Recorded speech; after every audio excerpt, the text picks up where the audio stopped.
दिल्ली में एक बहुत खुशहाल परिवार रहता था। वे भगवान हनुमान में बहुत विश्वास रखते थे और दिन रात उनकी पूजा करते थे। परिवार में 4 सदस्य थे। पिता अमोल, माता सुमित्रा, बड़ा बेटा ऋषभ और एक बेटी राधिका। पूरा परिवार एक फैमिली फंक्शन की वजह से वेस्ट बंगाल की यात्रा पर गया। हर कोई यात्रा के लिए उत्साहित था और वहां गया। होली पास थी और वे पूरे परिवार के साथ होली का आनंद ले सकते थे। परिवार ने वहां के सांस्कृतिक धरोहर स्थलों का दौरा किया। वह लोग त्योहार की तैयारी में शामिल हुए। होली का दिन आनंद से भरा हुआ था। सभी ने खुशियां मनाई और रंगों से खेला। सब लोग होटल पहुंच गए। सब ठीक थे, लेकिन राधिका कुछ असामान्य और निराशाजनक डिप्रेसिंग महसूस कर रही थी। लेकिन उसने इसे अनदेखा कर दिया और सोचा कि यह सफर की वजह से हो रहा है, और सोने चली गई।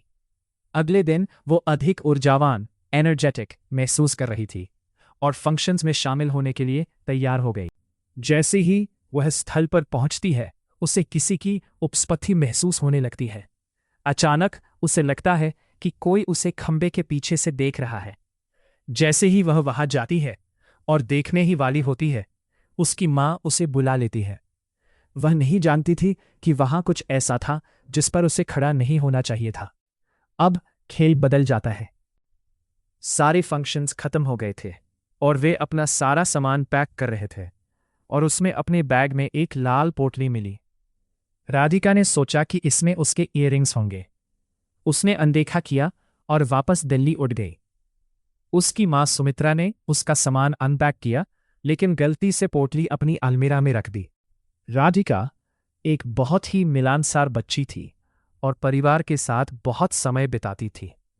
लेकिन वापस लौटने के बाद उसने बोलना बंद कर दिया। परिवार ने सोचा कि वो थक गई होगी।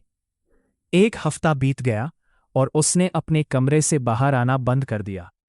सब चिंतित थे। एक और हफ्ते के बाद उसने खाना बंद कर दिया। परिवार ने ध्यान नहीं दिया क्योंकि वो डिनर स्किप कर देती थी, और दोनों माता पिता। दिन बीतते गए। अब रात में वे जोर से रोने, हंसने, चिल्लाने और दरवाज़ा खरोंचने की आवाज़ें सुनते थे। एक दिन उसके पिता अमोल उसके कमरे में गए। अमोल चिल्लाए जैसे उन्होंने कोई भूत देख लिया हो। सब वहां आ गए। वह अपना ही मांस खा रही थी और कमरे के सबसे अंधेरे कोने में बैठी थी। जब उसने उन्हें अपने कमरे में देखा तो उसने उन पर चीजें फेंकना शुरू कर दिया। उसके पिता ने उसके साथ कुछ महसूस किया, इसलिए उन्होंने घर पर पंडित जी को बुलाया। पंडित जी ने उसके कमरे में जाने से मना कर दिया और पिता को बात करने के लिए अपने साथ ले गए। उन्होंने कहा कि उस पर कुछ आत्माओं का साया है। पंडित जी ने यह भी कहा कि ये आत्माएं बहुत शक्तिशाली हैं और आपको यूसे मेहंदीपुर बालाजी मंदिर ले जाना होगा। पिता को रोमते गूज़बम्स खड़े हो गए और उन्होंने पंडित जी से साथ चलने को कहा। पिता ने राधिका को रस्सी से बांध दिया ताकि वो किसी भी तरह हिल ना सके, क्योंकि उसने पहले ही अपने भाई को बहुत ज़्यादा चोट पहुंचाई थी, और उसे कार में बिठा दिया। जब उन्होंने घर से लगभग 10 किलोमीटर का सफ़र किया तो वो नॉर्मल हो गई। लेकिन जैसे ही वे महुआ के पास पहुंचे, उसने चीखना और रोना शुरू कर दिया। जैसे ही वे मंदिर के पास गए, वो कार में बेहोश हो। जब वे मंदिर पहुंचे, जैसे पंडित जी ने कहा था, उन्हें यूज मंदिर के अंदर बिठाना था। लेकिन जब उसके भाई ने यूज बाहर खींचा, उसने असामान्य व्यवहार दिखाना शुरू कर दिया। ऋषभ ने फिर भी उस मंदिर के अंदर ले जाने और जमीन पर बिठाने में कामयाबी हासिल की। वे समझ नहीं पा रहे थे कि यह एक इत्तेफाक था या क्या कि वे उस समय पहुंचे जब 1-2 मिनट में आरती शुरू होने वाली थी। जब आरती शुरू हुई, वहां बैठे अन्य लोग और राधिका बहुत गुस्से में हिलने लगे और बहुत सी बातें कहने लगे। जय बाबा की, बालाजी महाराज की जय। हर कोई हैरान था क्योंकि वे पहली बार आए थे। वे स्थानीय पंडित के पास गए ये जानने के लिए कि असल में उसके साथ क्या हुआ था और ऐसा क्यों हुआ। पंडित ने राधिका से पूछा कि क्या तुम कहीं ऐसी जगह गई थी जहां तुम्हें कुछ अजीब लगा हो या तुमने कोई अजीब चीज साथ ली हो।